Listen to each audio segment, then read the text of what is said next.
minutes past the top of the hour. Karibu sana. This is Morning Cafe. I'm hopeful that your morning is fantastic as possible. My name is Stanley Nyeringita from Matters Sports. Right now we get into manufacturing and its role in the economy so far. And what really needs to be done. And this particular morning, we're joined by the best of minds for this particular conversation. He's an expert in this. He's been in the industry for quite a long time. His name is Peter Ndichu. He's a manufacturing director at Hako Industries. Karibu sana. Asante. I hope your Monday has started as fantastic as possible. Yes, it has. All right. For our viewers, kindly tell us who is Peter Ndichu and what your role is at Hako Industries. Okay, I'm Peter Ndichu, Manufacturing Director, Hako Industries. Hako Industries is an FMCG that has been in operation for the last 50 years. Mm-hmm. We are clocking 50 years this year. All right. What does the, before you continue, what does the FMCG mean? Fast-moving consumer goods. Okay. Yes. Right. And we specialize on personal care products, home care products, and also plastics. All right. Yes.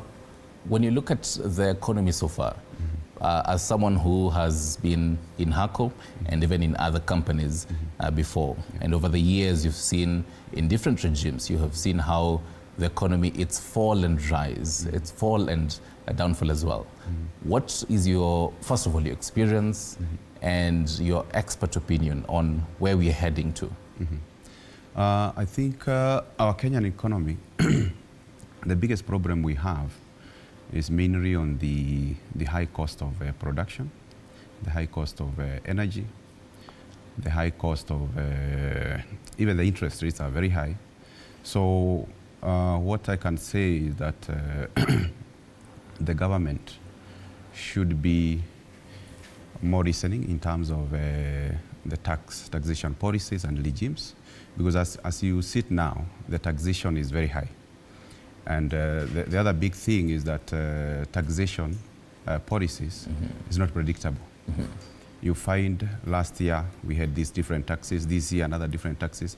And for businesses to thrive in Kenya, the industries to thrive in Kenya, you need a predictable or certain taxation regime so that investors or the owners of business or the industrialists can also have what we call financial forecasting and also strategic planning. Right. But if the taxation regime is not predictable, then you can't do that. Right. You can't do that. So as at now, even for Hako, it's unpredictable, really. It's unpredictable. And the fact that you even mentioned the taxes, in June, this is what the Gen Z were demonstrating about. And it's really Kenyans, and particularly because Hako deals with plastics, really. Yes. There was a move to curb the introduction of a number of plastics that are getting into the country. The government really pushing to reduce the plastic pollution in the country. Yeah. Naturally, this is a good move, but then it was met with a lot of opposition. People feeling, why are you taxing something like Pampers? Why are you taxing you know, we really need in the household? Yes. From as where you sit, what do you think about this? What the government should be thinking of, or what they should be focusing on, is to get us some solutions, or to come up with solutions, or to partner with the industry players to see how best can we address those issues. So if the government is not listening or is not engaging the experts, the industry experts, or the owners of industries, then it becomes very difficult for businesses to thrive, because plastics, we are using plastics. Yeah. And the government has not given us an option or an alternative. Okay. But what should the government should be doing more is to see how we can recycle, how can we reduce, how can we reuse those plastics. Like now, as a business, Hako, what we do, we have a plastic factory that does the bottles, the cups, the jars that we are using for cosmetic packing. All right. So some of the cosmetic products, you can't pack them in polythenes or in bags or in woven bags. You have to use a rigid plastic bottle. So what we are doing as a business, because we are responsible citizens as well, what we do as a business is to see how can we recycle. All our machines that we are using to produce these components, we have put online grinders. Any offcuts, any plastic waste is grinded and sent back to the process at a tune of 80-20. Okay. So by doing so, you are cutting the consumption of the virgin material. So instead of using 100% virgin, you are using 80% virgin and 20% recycled or regrind material. Okay. So that's what we are doing as a business. The other aspect that we are also employing in our manufacturing process, in terms of plastic manufacturing, we are also doing any plastic wastes that we are generating. May it be defects from the process, or may it be flexible, like the polythene bags that we use to pack those components. Once we use the components, then the flexibles or the plastic bags remain as a waste because they are not reusable. So what we do is to sell those plastic wastes to an industry, and I'm very proud to say this, is a Kenyan innovator who is based in Keno, Murang'a, who is called ProGreen Innovation. So this Kenyan, what he has done is to collect waste, plastic wastes, biomass, papers, mix them together, heat them in a process called pyrolysis, generate diesel that is eco-friendly, and that is the diesel that we are now using in our processes. Instead of using the fossil fuel or the diesel, the conventional diesel, we are now using what we call the polydiesel, which is cleaner and greener in terms of burning, in terms of the emissions to the environment. So by so doing, we are creating a circular economy. We are creating employment, because now these plastic waste that could have gone to the landfills, to the water bodies, but now we are creating value out of that waste. We sell to ProGreen, then ProGreen uses the same waste to create a variable resource, which is now the polydiesel that we are using to run our boilers and our gensets. Yes. Ndishu, that's definitely commendable. Yeah. But one would wonder, this lovely journey, but then I, as a consumer, because I've seen a number of your products, it either has the label of recyclable or some of them say recycled me. You know, and most of this, what you're talking about, the rigid plastic bottles, if it's a soda bottle, it has the label recycled me. Really talking to the consumer and saying, after you're done using me, don't throw me just anywhere. You know, make sure that I am somewhere reused. Yes, and I'll be reused.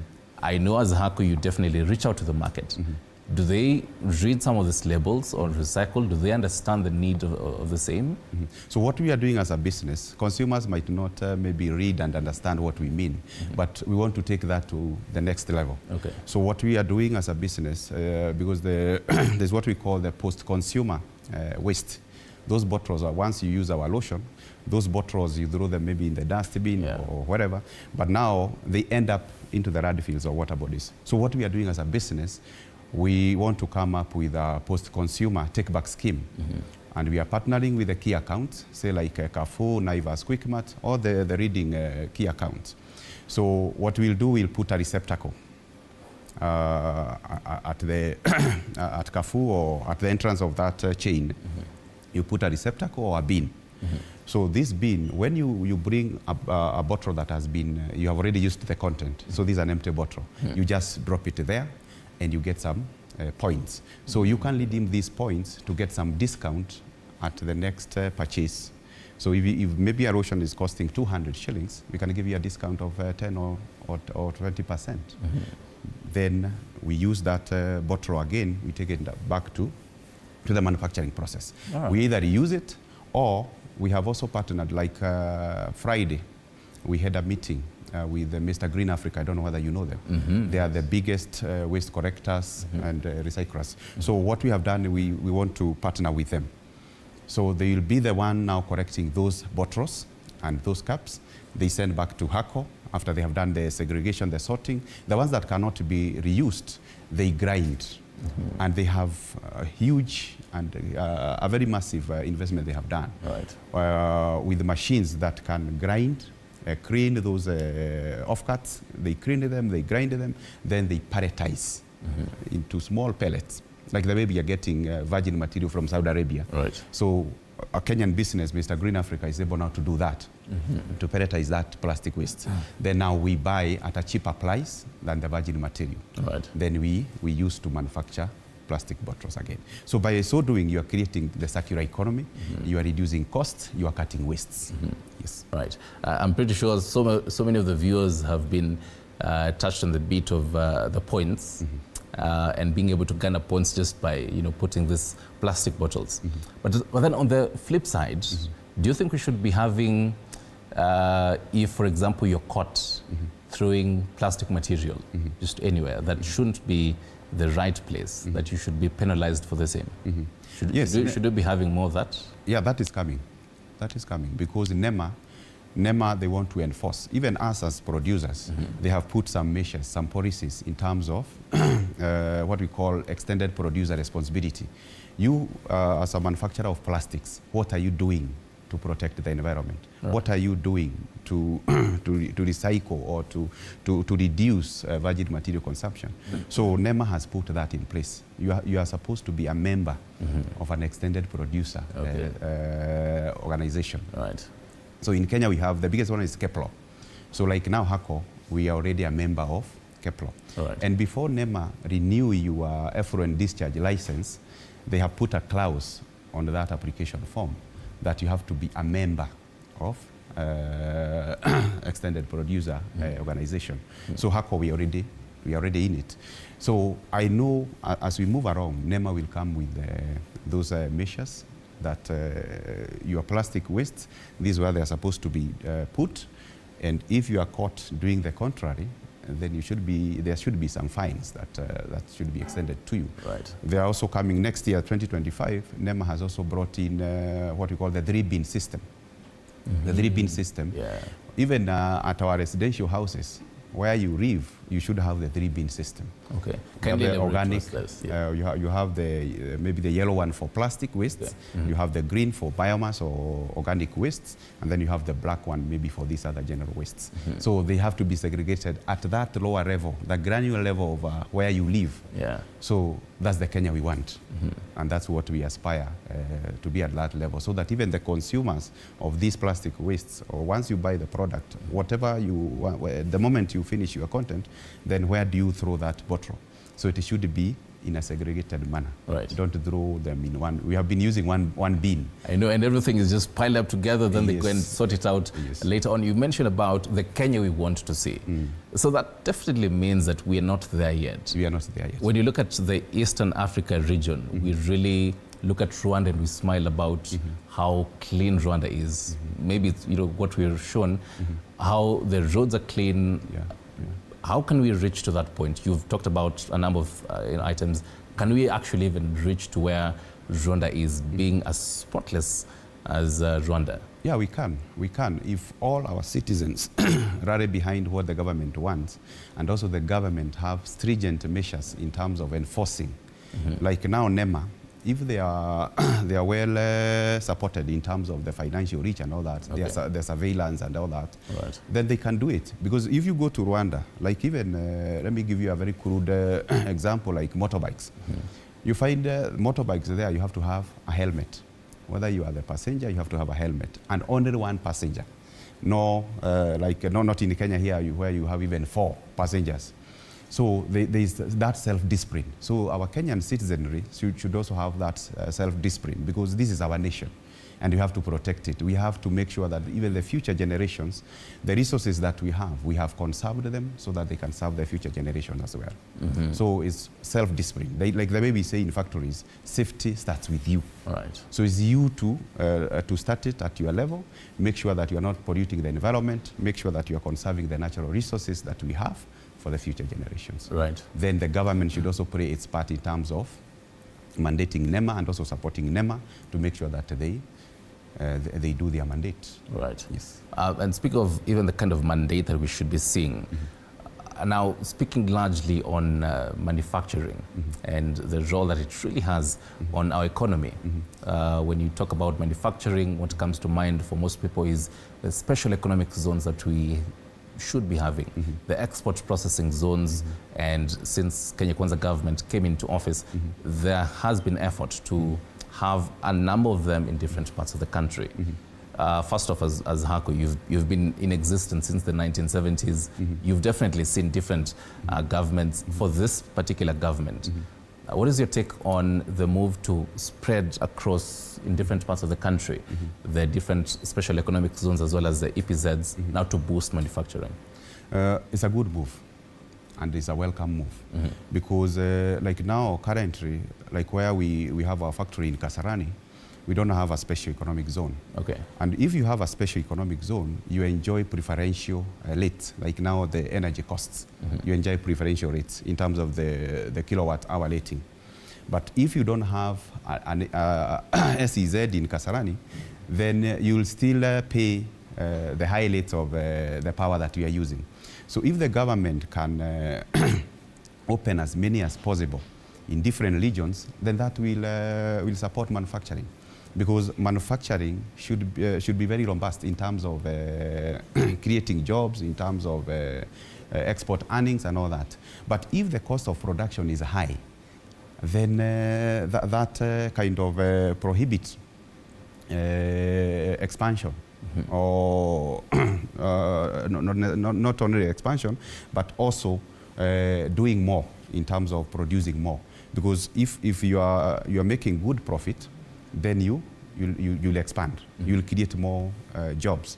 You'll also, because what the government wants and which I support is we have to have export-driven manufacturing. Okay. We should be focusing more on exporting more value-added goods that we are exporting more. Right. So if the government can open those SEZ and EPZs in various regions, then they will support the local industries to grow and also to thrive. Because as we see today, there are so many industries, so many foreign investors that had invested in Kenya, but they are closing those businesses. Why? Because the cost of production is very high. And one of the drivers of the cost of production is energy. So if your electricity is up there, if your fuel is also up there, taxes are also up there, interest rates are also up there. So the cost of doing business is becoming very difficult because there's no that enabling environment. Right. Because like now, assuming an SME who is just a starter, there is no access to medium and long-term finances. The interest rates are the ceiling there. So the cost of production will be punitive to that SME. So what the government should do is to focus more on MSMEs, see how they can strengthen them, and the only way to strengthen them is to make an enabling or to enhance that enabling environment for them to thrive. Right. In terms of making sure that they can access cheap or affordable finances. Then now from there, in terms of cost of electricity, it's also cheap, and doing business will be easy for them. Yeah. The taxation regime, they should also be a bit considerate, because if the cost of production is high, all the cost of production elements are high, then it cuts or it drops or it kind of erodes your margin. Then so automatically even raises the prices of these goods. Of the consumer goods. Yes. And now the cost of living, the way we see today, the cost of living is very high. And that shrinks the disposable income for the consumers. Yeah. So yes, we are doing production and we are making these products for the consumers. But if they don't have enough disposable income to buy that product, then it hurts the manufacturer. Right. Yes. So apart from the fact that for international players, they have the financial muscle, so they're able to get these products at a cheaper price. When now, as a consumer, when I'm getting into a supermarket and I'm looking at a certain brand and I'm saying this is a different brand and it's cheaper than this Kenyan brand. So apart from that fact of the financial muscle, there's also the mentality of what the consumer is used to. I mean, yes, Hako has been in existence for a number of years, so the consumer has been used to seeing this product. Yeah. But then you talk about the government boosting these MSMEs, so these are young players, they're still struggling with their financial muscle. And they're competing with international players who have the financial muscle. The consumer has already identified with this product. How can this, upcoming MSMEs play in the same field with these international players? Yeah, it can happen because for consumer to pick you, you have to have a quality product. Yeah, it has to be affordable. So, like now, us in Kenya, us in Hako, what we have done is to make sure that our products are quality and they are affordable. So, yes, we have influx of foreign companies and, Yes. and their products. But if you look at the shelves, the prices they have put there, like our lotion, our Amara lotion, you find you can get at 200 at 140 shillings or 150 shillings. But if you compare with other players, our competitors, the same size is at 500 shillings. So it's not affordable, and especially now, and that's why they're even forced to close down, because consumers are also not picking them. Because somebody who uses our lotion with its natural ingredients, and he finds the functionality that, or the attributes that he is looking for, or he or she is looking for, he can get it from our lotion at that affordable price. Definitely he'll drop the expensive one. Because now the cost of living dictates you go to a lower and affordable product that can serve you, that can serve the same purpose as that other one. Right. So what I am advocating for is the government should support the MSMEs in terms of reducing the cost of production. Because the multinationals have the financial muscles. They can even buy bulks in terms of raw material. So they have the, the luxury of enjoying the quantity discount. But the SME can only maybe buy 5 kgs of that material, while the big farms are buying a full container load.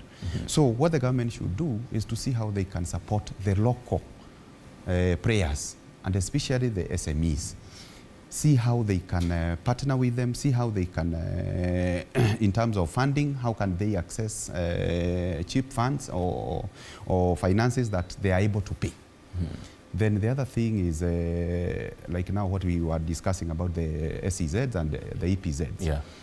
If the SMEs can be put in a localized area like SEZ or EPZ, and then the government give them all the support that they require, all the infrastructure that they require, then the cost of production is lowered. So they can start and grow progressively. Like even in HACO, we started with only one product that was not our own. It was a licensed product. And we have grown over years through our passion and persistence in quality. And as we build quality along the pipeline, we have been able to be in the market for 50 years. So that resilience has to, the government also has to play a part. But if the government doesn't do it, then the international players are coming in to take that space. And you keep mentioning the government a lot, and we've been having this conversation of the public-private partnerships. Still on the whole conversation about the SEZs and the EPZs as well. HACO as a private company, the partnership with the government as well. How does it work, particularly now for these SEZs and EPZs? We lobby our our agenda through Kenya Association of Manufacturers. But at times the government listens, but most of the time it doesn't listen. So that becomes a bit difficult because we are the experts. We know what we are going through. We know the pains where they are touching us. So the government should listen to the forums like KEAM, the KEPSA, so that they get to know, and they as they do the policies, those policies should be drafted with experts' mind. This is what we are going through. This is what we expect the government to do for us, and this is the other areas that we can also maybe improve in terms of production, in terms of supporting our SMEs. Like now, us as HACO, not as the government, as HACO, as a company, what we have done to support the SMEs is through KEAM, we usually have annual forums with SMEs. Those people or those players who are doing some materials that we can use as an industry. So we started this back in 2020. And we bring all the SMEs in a room like this. Then they tell us what they are producing. And through that, we also support them. Like we have, what we have done, like in our formulations, we have around 24 oils that we used to import from Europe, from US, and from Asia. But now what we did is to see how can we support local manufacturers to give us those raw materials. Right. So the likes of coconut, we used to import, but we are growing coconut in Mombasa, in the coast region. Okay. Canola oil in central Kenya, okay. baobab in Makueni. So what we have done is to partner with them. And what we have done is also to partner with the regulators like the Kenya Bureau of Standards. And once they give us the standards, we also work with these SMEs at the level of their processing. We work together with them, we show them this is the quality that we want. Then once they meet that quality, we start now buying from them. So you are also creating employment because whatever oil that you used to import, you are now buying it locally. So you are supporting the local players and creating employment. All right. Because we, as a business, we have what we call the Sustainable Development Goals that we have pinned our operations on. Okay. Like now one of it is SDG 8, which is a decent work and economic growth. So we are trying to see how can we support our local SMEs to make sure that they have a decent work and we grow them economically. Right. Because once they process that oil and we buy at a better price, okay, then that will help their operations as well as they create employment. Most definitely. Yes. Most definitely. Mr. Licho, allow us to take a short break. Ladies and gentlemen, we still continue understanding the role of manufacturing in the economy, and just not any kind of manufacturing, sustainable manufacturing that is really, really needed in the country. Manufacturing plays a key role in the economy of the country, but then it is really facing quite a number of upheavals. Don't go too far, we'll be right back with Peter Ndichu. He is a manufacturing director at Hako Industries.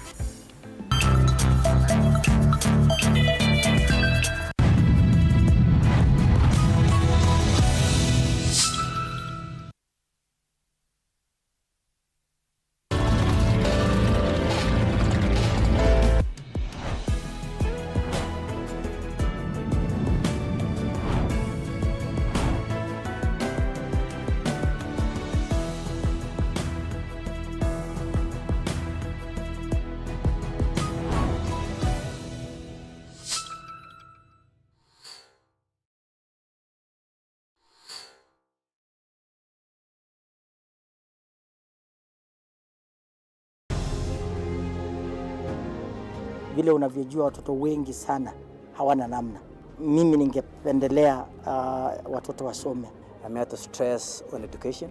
At the same time, let us actually do any kind of sport that we are doing. Sport speaks the best language to everybody. Tunataka tutafute talents. Zile raw talents kutoka kule nyumbani mashinani mahali tuko leo. Hizi mbio za Chepsaita, like all other sports, zinaleta watu pamoja. We want to use this event to uplift the lives of the community. Anafurahia hii mchezo sana. Hata sikaange naambianga watu tuende Chepsaita. Wanafunzi wakimbie ili wakuze talanta ya mbio ama kuhimiza tena elimu. This is the place to be. Hapa ndipo mahali wanastahili kuwa tarehe 7. Wale watoto walikimbia last year, wamekimbia mpaka wamefuka mipaka zetu za Kenya.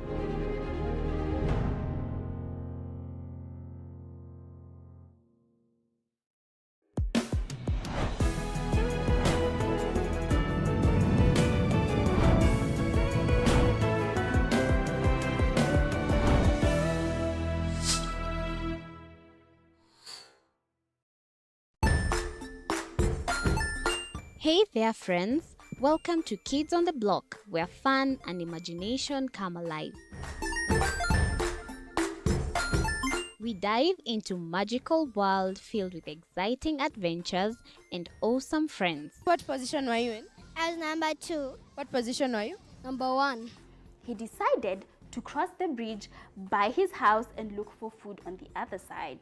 You're going to do half cup of chocolate chips, and the other one, we're going to do half cup of the blueberries. So, grab your imagination hats and get ready to explore with us. Join us every Saturday at 9 a.m. for new friends, amazing stories, and tons of laughter.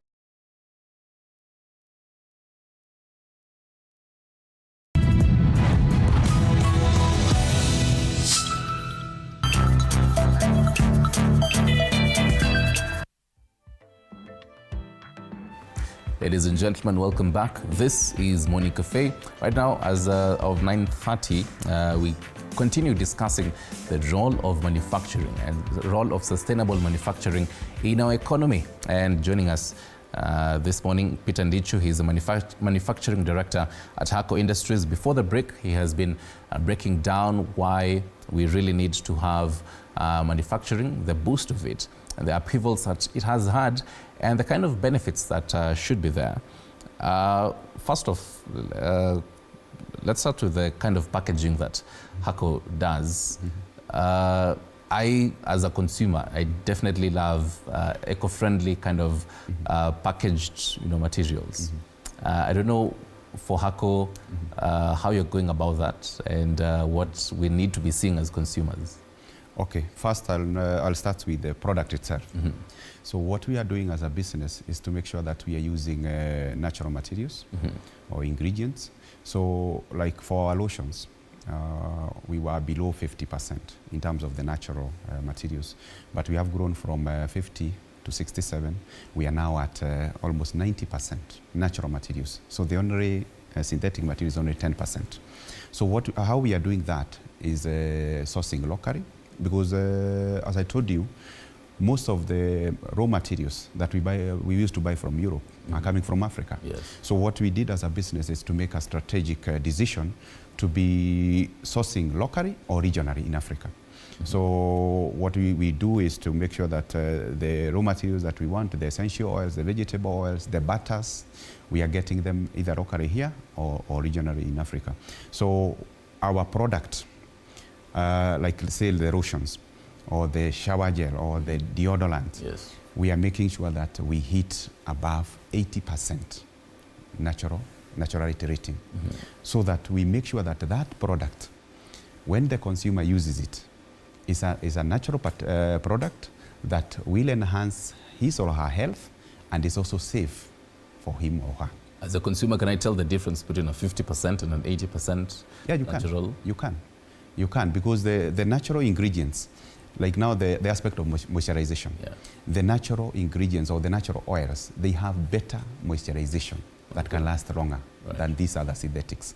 Because like now the oils that we use, we tell the SMEs or the suppliers of our oils, we don't want hot process. We need cold pressed oil, so that it maintains the natural aspect of it, the natural attributes, so that once we do that product, then the same natural attributes are transferred to the end product. So the moment you apply, like now if you apply our lotions and you apply another imported lotion, the difference is obvious. You can easily tell.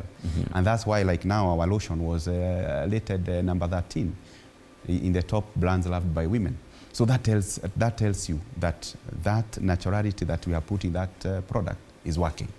So the other aspect of packaging, yes, we are also working in that. Like now, the partnership that I told you about, the post-consumer take-back scheme, the material that will come out of that plastic, the regrind, we'll be doing 100% regrind packaging, so that we are not using virgin plastic materials. We are using regrind. We also have some other packaging that are eco-friendly in terms of biodegradability, something that can be easily be broken into by either natural means or natural process. So that one we have. The other thing that we also are doing as a business, yes, we are recycling these plastics, but there is another technology we want to employ going forward, of seeing how we can degrade or break down these plastics. There is a mealworm. I don't know whether you have heard of that. There is a mealworm that is able to eat these plastics and kind of break them down. So there is a farm that is in UK that we are also working with. There is a resin material that will be dosing in our plastic. So that once it gets to the ground, if it's not recycled by mistake, if it's not, it does not come back to the process, it gets to the environment, then that resin within a year is able to break it down, and the bacteria can eat it up. Right. And then now that is assimilated into the environment. Right. So that's what we are doing as a business. We want to see that big impact that we can create in terms of, yes, we are recycling, we are reusing, we are recovering, but now what we also want to do as a business is to take it to that other level in terms of how can we break it down in case we have not corrected 100%, because not all consumers will take it to the shops. Yes. Some will remain in the environment. Yes. So we want to ensure that that bottle, when it gets to the environment, it's broken down within a year or so. And we are partnering with a company in UK. They have already tried it there. It's working. So we are now working with it. And I think we should be the first company in Africa that is doing that. All right, right. I'll have to say this, as TV47, we all had the story with our very own Sheila Chelangat, the whole conversation about the mealworms, yes. Now with the establishment of the Africa Continental Free Trade Area, yes. the COMESA, EAC, SADC, Tripartite Free Trade Area Agreement. Yeah.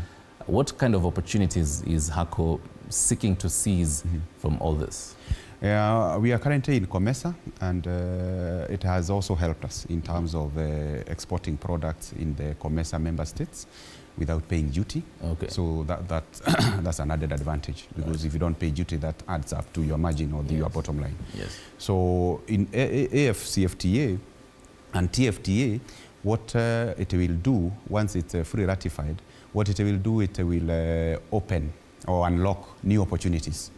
Because like now, the TFTA in South Africa, the Southern Bloc, if it's fully implemented, then it will open some opportunities in the down south, because now you can export products there duty-free, and with South Africa, or not even South Africa, let's call it Africa by itself, with a population of 1.4 billion. So if we can enhance that, what we call the intra-African trade, then the 1.4 billion, that's a very huge market, a very huge single market.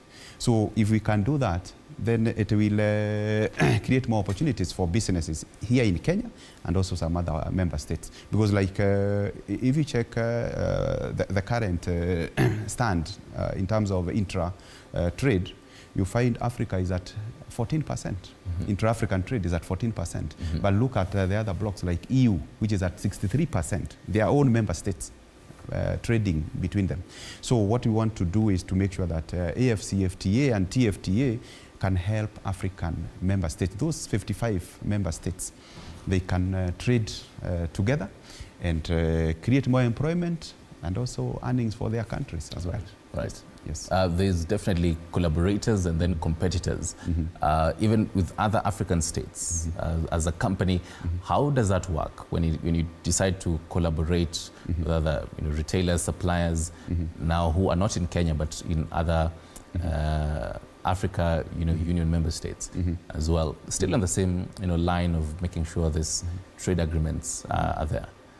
How is it, and what kind of policies is HACO looking to have, even from, let's say, for EAC, the East Africa Legislative Assembly, for example? What kind of policies do you expect them to come up with so that it's even bettered? The policy that we usually push and we advocate for are the ones that will help in terms of removing the tariff or the barriers for trade. Like now, let me give you a small example. Our counterparts here in EAC, Rwanda and Tanzania, you find that for you to trade with them or for you to take your products to those countries, they require you to register those products. And registration is a costly affair, because you have to take products there, they have to analyze, they have to test, and they have to certify. Then they register you. Right. For them to register you, you have to pay some colossal amount of money.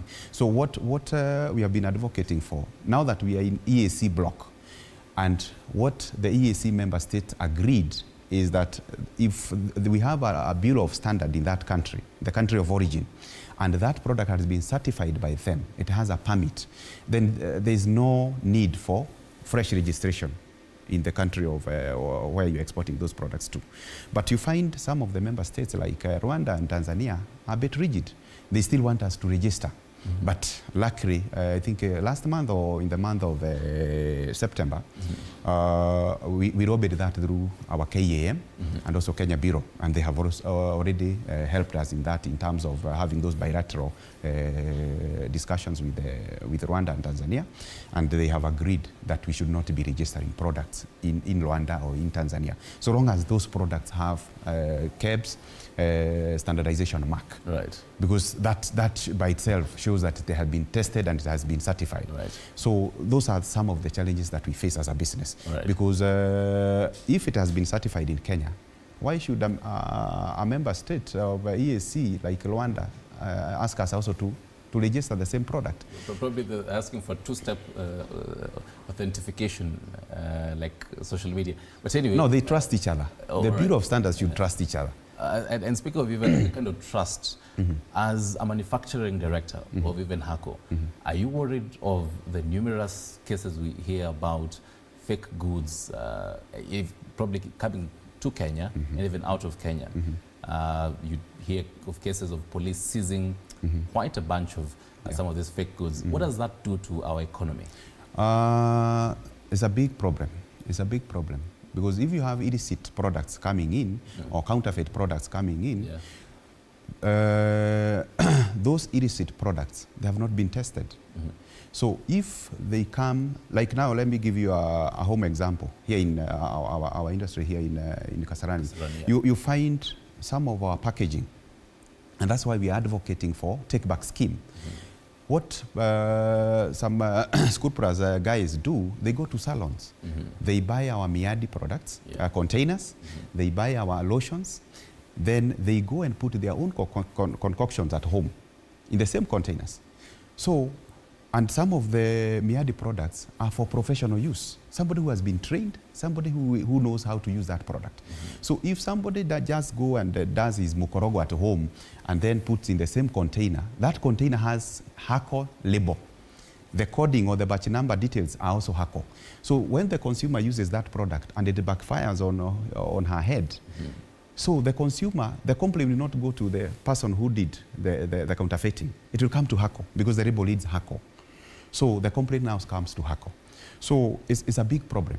And what we have been doing as a business is also to partner with the ACA, Anti-Counterfeit Agency, to see how we can curb this.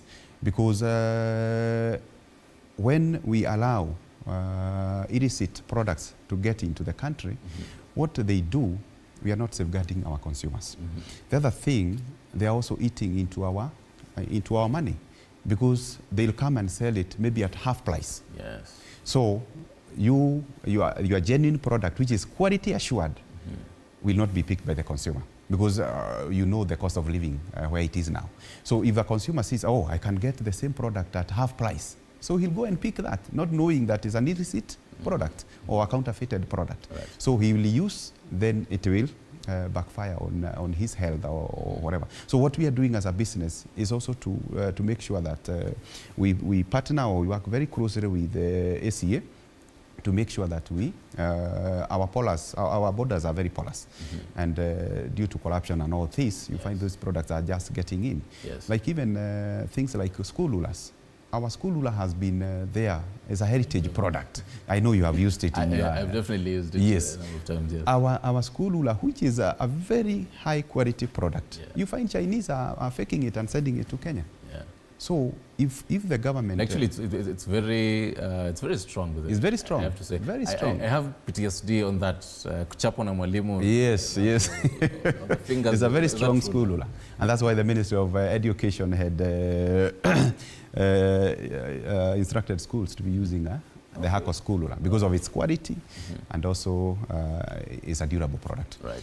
But you find now, because also Chinese know that this is a heritage product, it's a high quality product, so they go and counterfeit and they sell to the Kenyan people. Right. And you find that lula, maybe you're using it for a month, it breaks. Yeah. But the HACO lula, you can use it even for a whole year without even breaking. Right. And that's why teachers were using to cane you with it.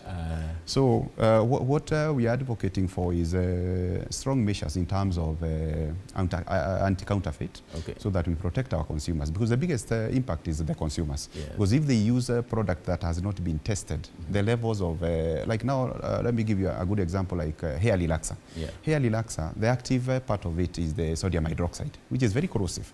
So if the prescribed dosage, somebody at home doesn't have the machines to measure, so he'll use any content or any dosage in that product.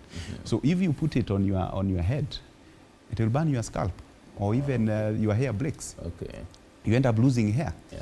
And the other thing that we are doing as a business is also to be very cautious about our consumers, because our consumers are our business. Yeah. So what we do is to make sure that we don't have any material of concern in our formulations. I see even those illicit products or counterfeits, they come with material of concerns. Some materials that are very carcinogenic. They can cause cancers. So like the likes of parabens, the phenolic salts and all that, formaldehydes, those are some of the materials that are being used on these products. But us as a responsible citizen of this country, what we do is to make sure that there are no material of concern in our formulations. Right. Anything that, and we don't wait for Kenyan government or regulators to announce it. We work very closely with the EU. So anything that has been banned in Europe, we know that same day, because we have some linkages with them. Right. We know that same day this material has been banned. We don't wait for Kenyan regulators to tell us. We remove it in our formulation immediately it has been banned in Europe. Right. And we even lose in terms of what materials do we remain with in our inventory. So we don't wait to remove it, to deplete it. Right. We just write it off. Let's talk about the future in about 4 minutes as we also wrap it up. How should we as an economy realize and plan to even realize the Vision 2030? We are, I think, 6 years shy of the same. Also, the bottom-up economic agenda, even as HACO, how do you plan to realize the same? Let me start from the top. Yeah. The government made a calling, or when the Vision 2030 was being crafted, that manufacturing sector, which was very robust some years back, like in 2013, the manufacturing sector was contributing almost 11% to the GDP. But now that has been declining year on year. Right now, where we stand now, in the year 2024, 2023, it was at 7%.